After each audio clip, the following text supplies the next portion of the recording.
Elektrėnų labui. Taigi aš tik sveikinu tokius, kad vaikai mūsų lieka čia, o ne Londone dirba ir panašiai. Man atrodo, kad yra problema. Taip, čia mano asmeninė nuomonė. Taip. Konkurentam yra problema, taip.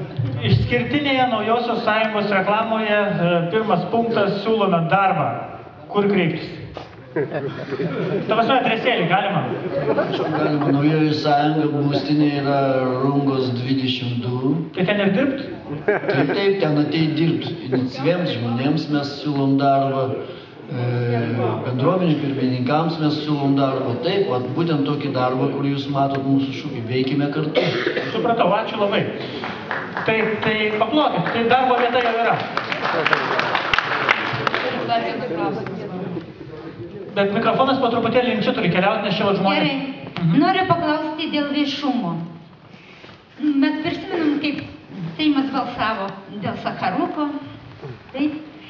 Žinoma, žadėti galima daug, bet norėtųsi pamatyti, kaip dirba mūsų rinkėjai, kaip jie laikosi savo žodžio. Negi Elektrėnų savivaldybė tiek mažai turi pinigų, kad negali skirti kelių valandų per televiziją, pažiūrėti, kaip jūs balsuojat, už ką, kas, per jūsų tuos posėdžius, tarybas, ką jūs žada daryti viešumo labui. Nu, viešumas, aš suprantu, kad vos netiesiogiai bus transliuojama viskas, bet... Prašom. Noriu sakyti. Iš tikrųjų, dėl televizijos, galbūt sakė, kad televizijos nėra, bet tarybos posėdžiai yra vieši. Šiuo metu yra baigiamas projektas, kurio visos nutolintos, visos seniūnijos galės matyti vaizdo artimiausiu metu, kaip visi mūsų savivaldybės vyksta posėdžiai, kaip tarybos nariai balsuoja. Ši sistema yra baigiama jau įdiegti, šiuo metu vyksta testuojama ir tikrai bus galima tą matyti būtent interneto pagalba ir tą dalyką visi bus galima matyti gyvai, kaip vyksta tarybos posėdžiai, kaip balsuoja rezultatai. Tai dar noriu papildyti. Prašom. Labai trumpai papildyti. Dar Elektrėnų savivaldybėje yra 2 laikraščiai. Ir jų atstovai visą laiką kiekvienam posėdžiui būna ir nušviečia kiekvieną posėdį. Ir tai aš manau, kad čia irgi tai yra viešumo. Taip. Ir savivaldybė užtikrins vienodą finansavimą ir pagalbą kaip laikraščiai. Paplokim. Taip, klausimas administracijos direktoriui, aš šį dar iš talės gavau. Kieno įsakymu jūs buvote paskirtas Ledo rūmų projektų vadovu? Aš aplamai užimu šiandien dienai tokias pareigas, kad esu atsakingas už administracijos veiklą ir šiandien gavau įgaliojimus iš savivaldybės tarybos ir esu paskirtas mero potvarkiu.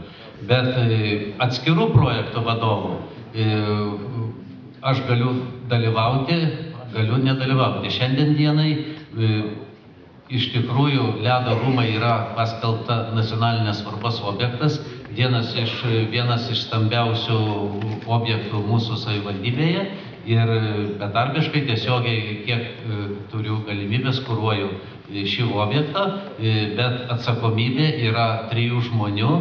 Šiandien dienai yra dar be manęs 2 žmonės, kurie paskirti šio objekto kuravimą. Tai šiandien dienai mūsų yra 3 žmonių grupė, kur mes kuruojame. Be techninės priežiūros, be autorinės priežiūros ir be investicijų skyriaus Lietuvos verslo paramos agentūros ir Lietuvos verslo paramos agentūra, kuri kuruoja 2 priemonės energijos taupimo ir 1-3 priemonė turizmo infrastruktūros priemonė. Ačiū labai už atsakymą. Nežinau kaip jums, bet man atrodo, kojos kai kam šala, ar ne? Tai siūlau, žinot ką padaryti, toks yra geras pratimas, va taip. Visi, vienu metu. Patrepsėkit truputėlį sušilsim. Va, patrepsėkit, nes kitaip klausimų negalėsiu uždarinėti. O, gerai. Liberalų centro sąjungai klausimas. Va, vėl iš salės. Viena iš programinės nuostatos pas jūs nurodo, kad jūs užtikrinsite seniūnijų savarankiškumą. Kaip planuojate tai gyveninti, jeigu yra įstatymas toks, koks yra reglamentuojantis, ar jau įsivaizduojate save esant centrinė valdžia? Ne centrinė, bet taryba daug savo galių gali atitinkamai savo sprendimais deleguoti seniūnams. Ir aš galiu pasakyti, kad per 2 kadencijas tas savarankiškumas buvo kur kas didesnis, nors įstatymas ir nepasikeitė, bet šioje kadencijoje šiek tiek to savarankiškumo yra mažiau. Aš tikrai manau, kad tarybos kompetencijos ribose tą savarankiškumą galima tikrai išplėsti. Ačiū labai. Paplokite. Taip, prašom. O, taip sėkite irgi, gerai. Man rūpi ne tik Elektrėnų savivaldybės, kurios sudaro 4 parapijos, bet ir aplamai Lietuvos ateitis. Norėčiau išgirsti nuomonę štai kokiu klausimu. Didėja milijonierių ir jų turimų milijonų skaičius. Seime yra 40 milijonų. Į savivaldybių kėdes pretenduoja dar 300 milijonų. O kasmet didėja skaičius mokinių, kuriuos reikia mokykloje maitinti. Ir per pereitus metus 100 000 padaugėjo gyventojų, kurie džiaugiasi per metus gavę keletą krepšelių kruopų, miltų, makaronų, cukraus, vieną kitą dėžutę konservų. Klausimas kam? Ar visiems? Nagi visi trumpai socialinė atskirtis rajonuose, nors jau kai kas užsiminė, bet labai trumpai tą santykį tarp milijonierių ir biednųjų liaudiškai. Kaip padėsite žmonėms, kurie skursta vargsta? Pradėkime nuo darbo partijos. Bet taip, tikrai konkrečiai iš esmės gal turi kokį nors receptą. Kaip su oligarchais kovot, pavyzdžiui? Šiaip tai darbo partija turbūt galėtų priminti socialdemokratus darbus, turbūt jie geriau atsakys į klausimą po mūsų. Tai jie žino, kaip tą daryti. O šitą norėčiau pasakyti, kad vis dėlto iš tikrųjų tai milijonierių tų daugėja, bet jų iš tikrųjų nedaug daugėja, o daugėja vis dėlto bedarbių žmonių, kurie prie konteinerių. Tai va šitas atskirtis yra didžiausia čia ir ne savivaldybės problema, čia yra mūsų visos valstybės problema. Supratau. Atskirai Elektrėnus neįspręsi. Taip, toliau.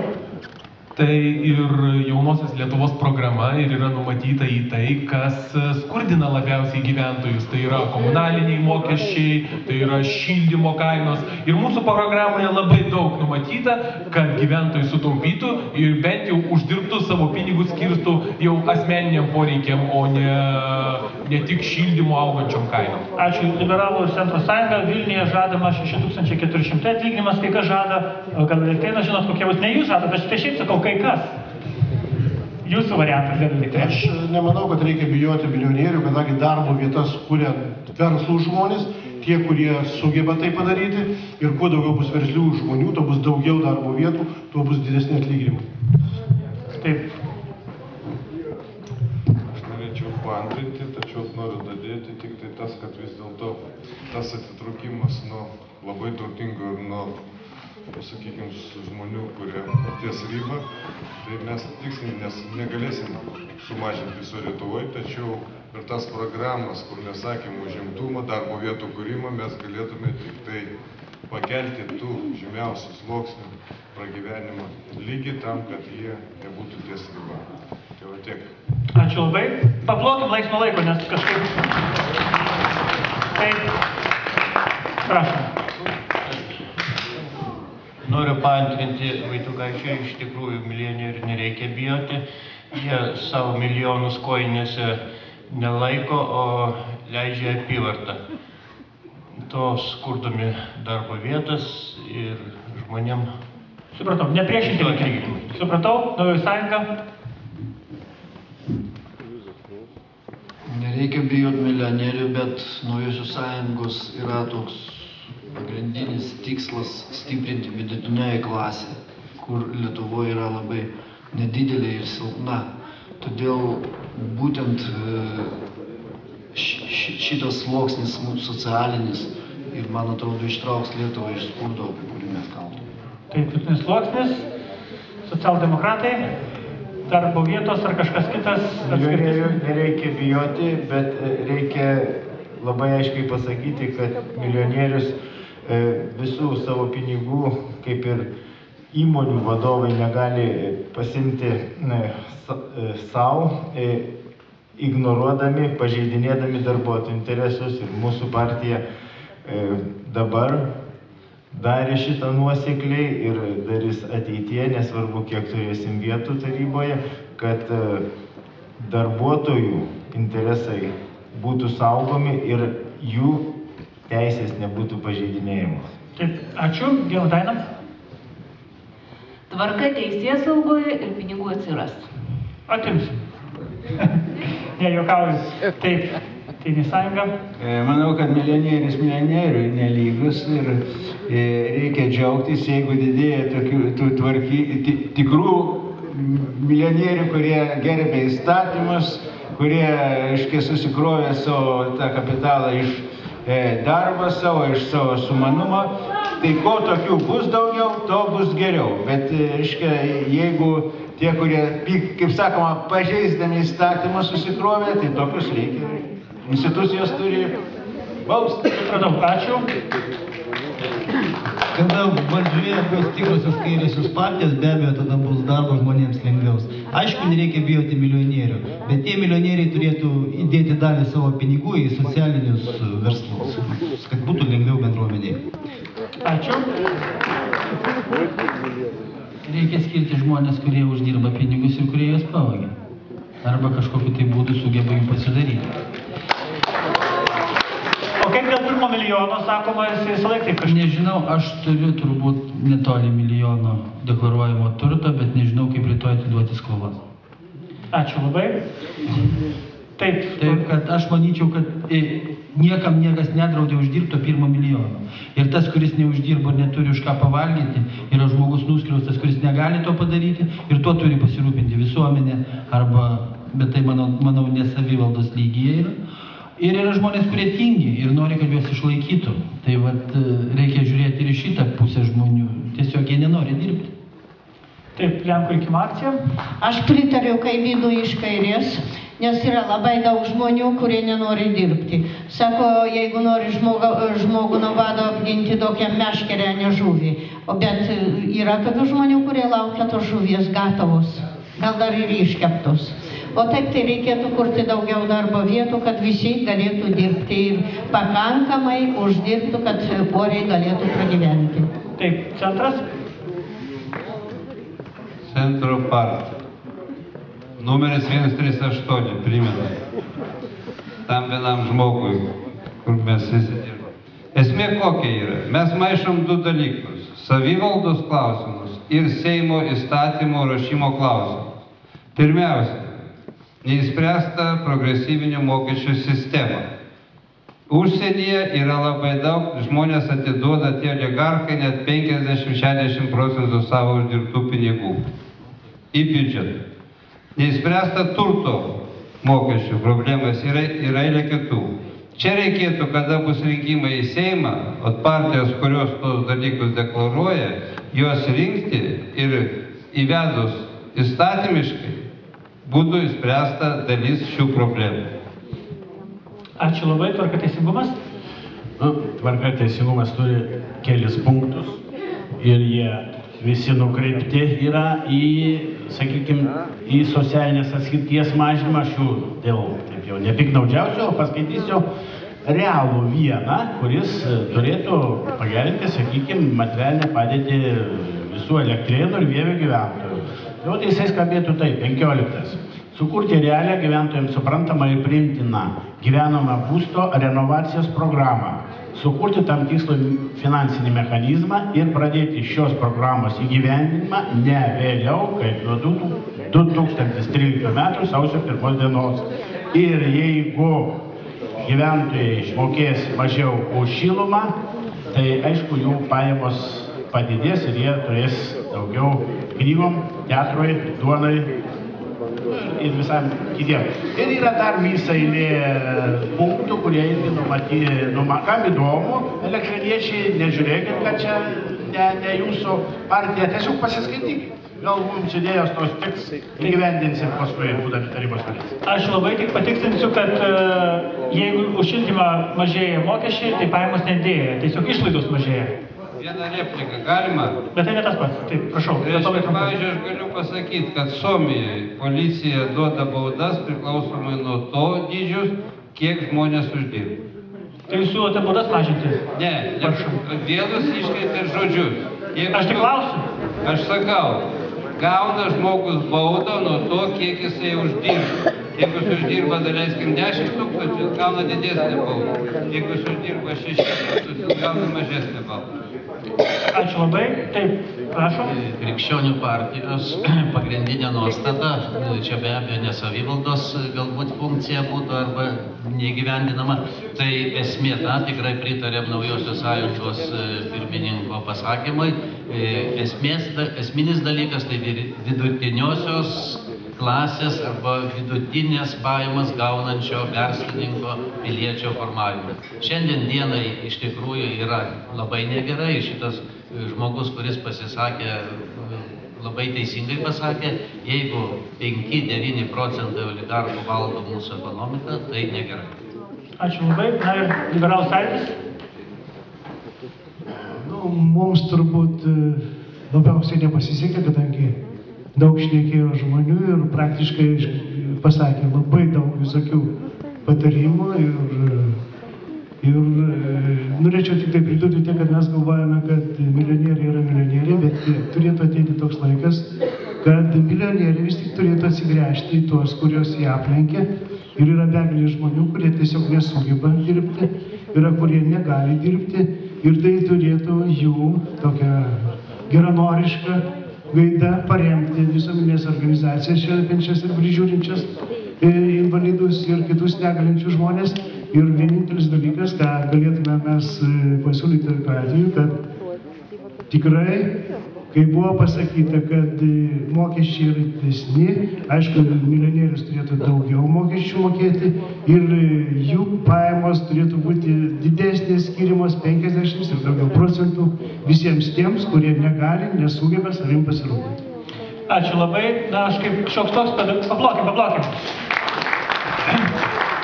Dar toks techninis klausimas, kadangi esu šioks toks pedagogas, tai žinau, kad po 2 valandų sėdėjimo ir kalbėjimo sunku ir kalbėti ir klausti.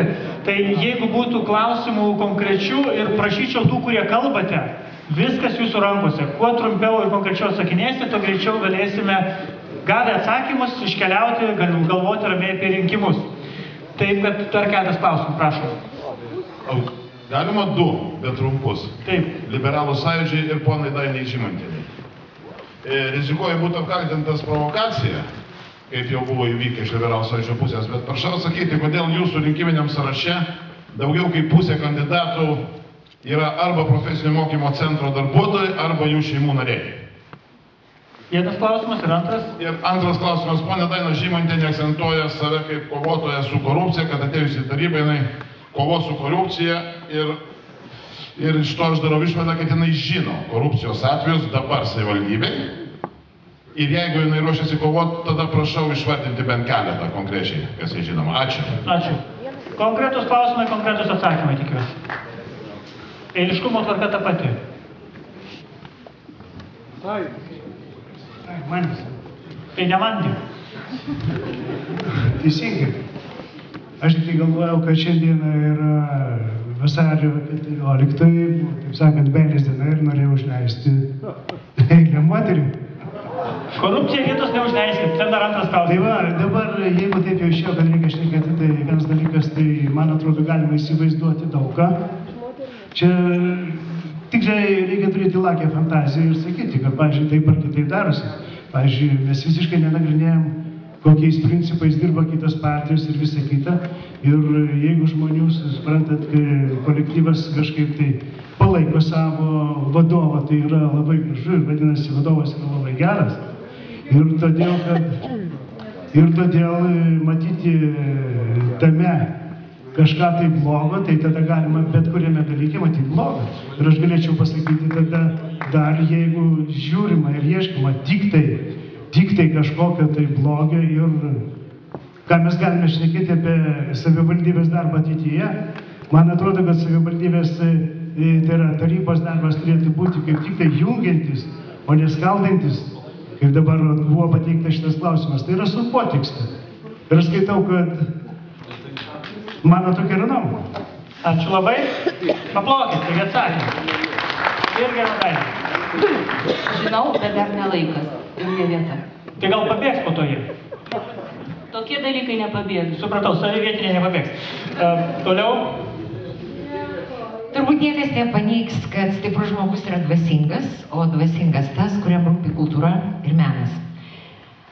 Aš esu kultūrinių renginių organizatorė Semeliškėse. Ir klausimas, ar žinote, kad kultūros darbuotojai seniūnijose yra po dukros vietoj? Per metus kultūriniam renginiam yra skiriama nuo 700 litų iki 1500 litų metam. Tarkim, Semeliškėse per metus yra suorganizuojama 30 renginių.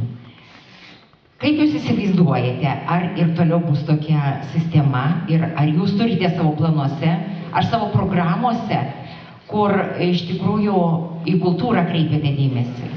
Nes turbūt be kultūros žmogus nėra labai stiprus.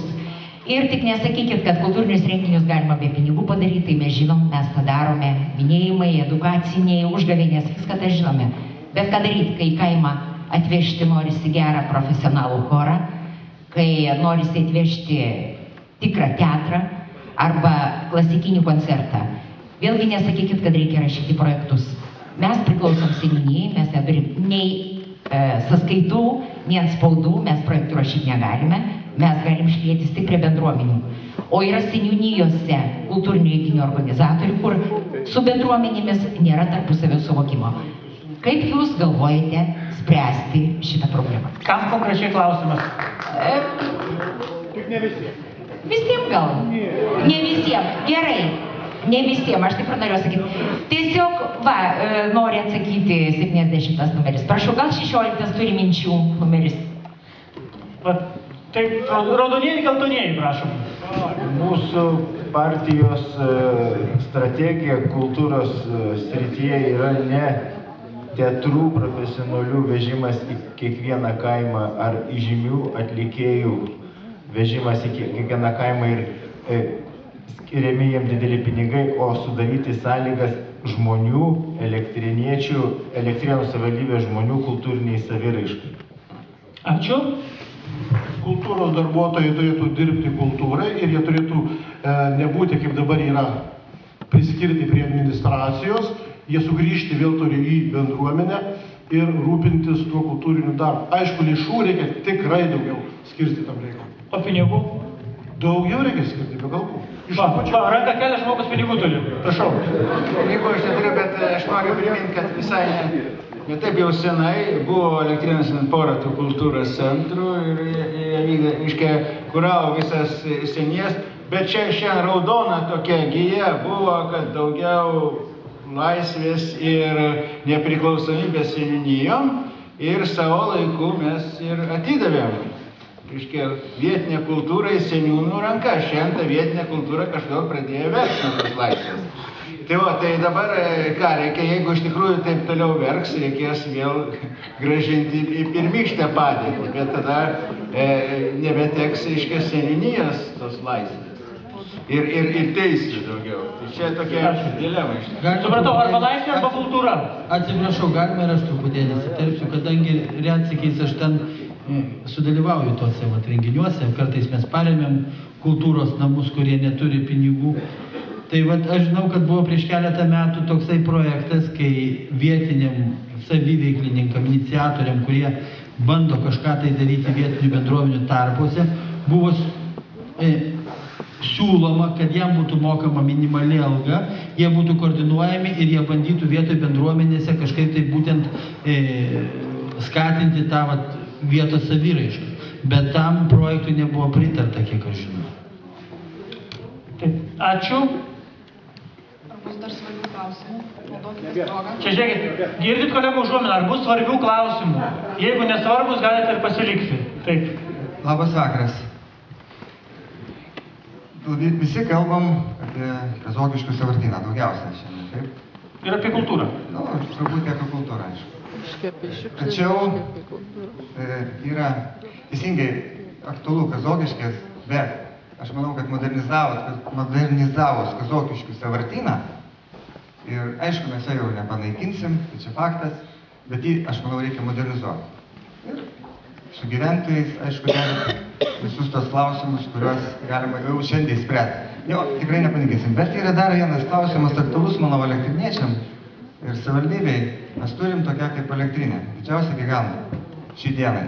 Kaip žinote, turėjom Ignalinoje atominę. Žmonės, kiek žinau, aplinkui spindulių gal 50 km gaudavo nuolaidą šilumai, didelės, bent per pusę. Kas bus daroma, kadangi dabar tik vienintelė elektrinė liko Elektrėnų, kuri, sakykime, šiek tiek teršia, gal ne šiek tiek, bet daug teršia. Ir ar mes ilgai dar,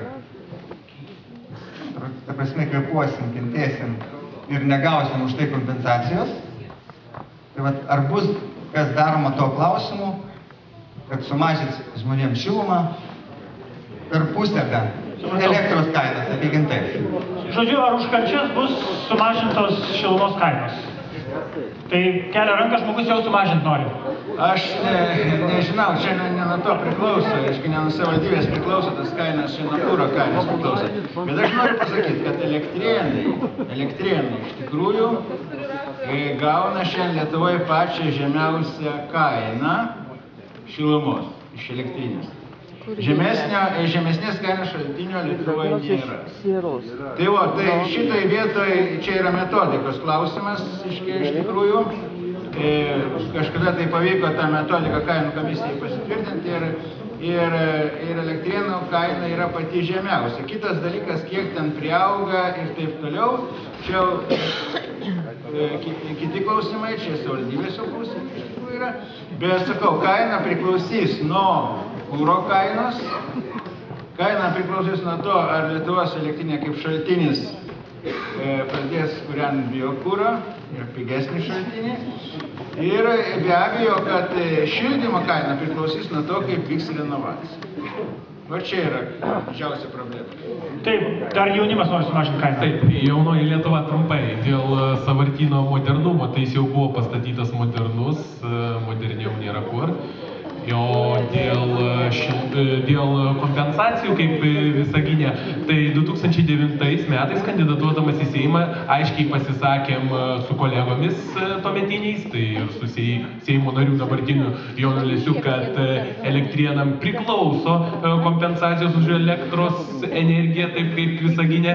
Labai gaila, nesuradom bendraminčių šito klausimu, tad jeigu iš tikrųjų mes įgausim didesnį gyventojų pasitikėjimą Elektrėnų savivaldybės, mes būtinai grįšim prie šio klausimo. Dabar pats paskutinis klausimas, Taip, ačiū bet labai. labai svarbus ir konkretus. Labas vakaras. Ačiū Jums už kantrybę, Jūs ranką kėlėte nuo pat pradžių, ačiū Jums. Aš norėčiau pateikti klausimą jaunosios jaunimui. Taip, Dambrauskui ponui.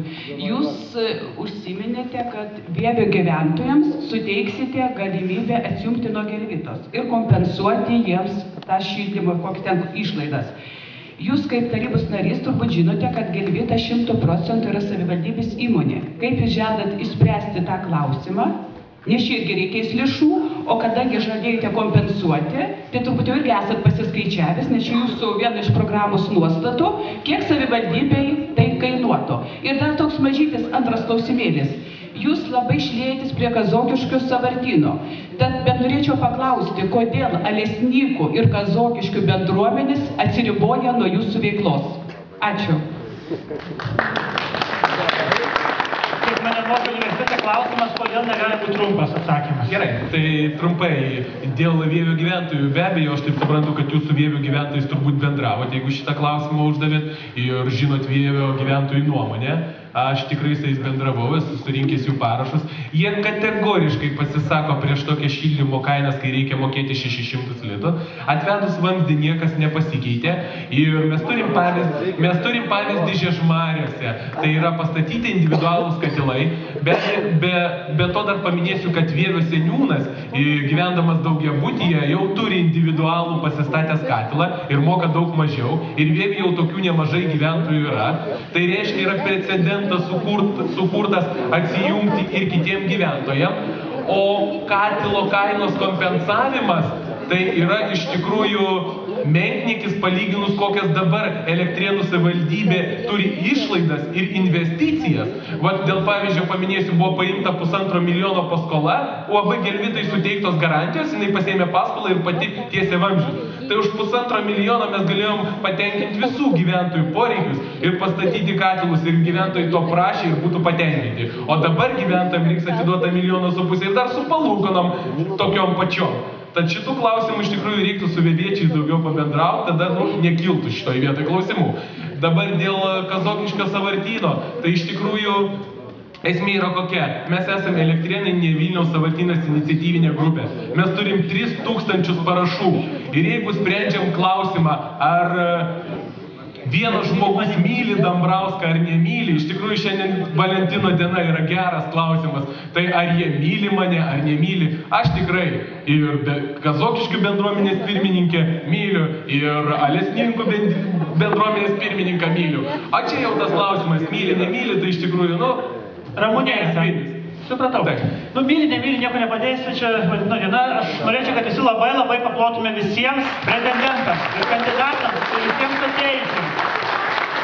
Ir kadangi, kaip pasakyti, paprastai pas mus sako, kad žurnalistai mėgsta dovanas, aš galvoju, mažą suvenyrą nuo žurnalistų bendruomenės mes norėtume politikam įteikti. Čia dar praėjusiais metais žurnalistai prieš pat naujus metus išleido almanachą žurnalistiką, kai paskelbta reklamą ir užsakomuosius straipsnius. Bet Romualdas Ozolas pasakė tokią frazę, ne žurnalistai tarnauja politikams, o politikai dirba žurnalistams. Tokia šiandieninė globalizmo ideologijos traukulius pergyvenančioje viešojoje informacijoje sąmonės tikroviai. Sudėtingi filosofo žodžiai, aš norėčiau, kad kiekvienas dirbtume tiesiog savo darbą. Ačiū Jums visiems, ačiū Elektrėnų kronikai, ačiū atėjusiems ir labai tikiuosi, kad susitiksime labai greitai.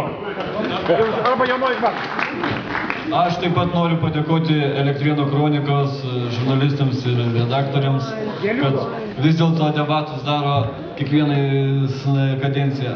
Ačiū. Tai mes čia dabar turėtume jau spręsti kažką balsuoti.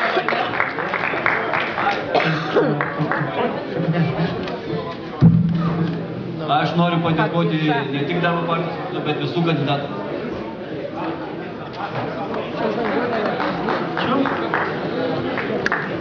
Nu, va, jis tavęs ir nepasieks. Ačiū labai. Taip, ačiū labai. Dar kažkam čia nedaviau, kažkas sakė dar kažkam.